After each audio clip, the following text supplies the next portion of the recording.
Hey, what's up people, welcome back to another video. In this video I'll show you how to create another user on your MacBook. So let's get right into it. First thing you need to do is open settings, system settings, scroll all the way to users and groups and click on add user. You would first need to enter your password if you want to add a user to your system. So you'll enter the admin password. Here you will select the type of user. If you want to make this an administrator, you can select. I'll just select standard.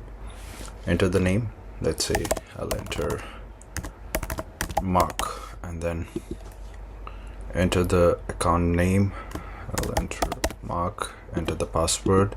This will be the password for your new user, so remember this password, otherwise you will not be able to log into your new user.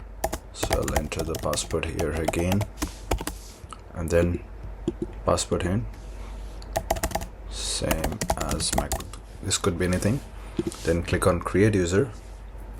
So once you shut down and restart the system, you will have an option to log into that user that you just created instead of logging into this default admin user.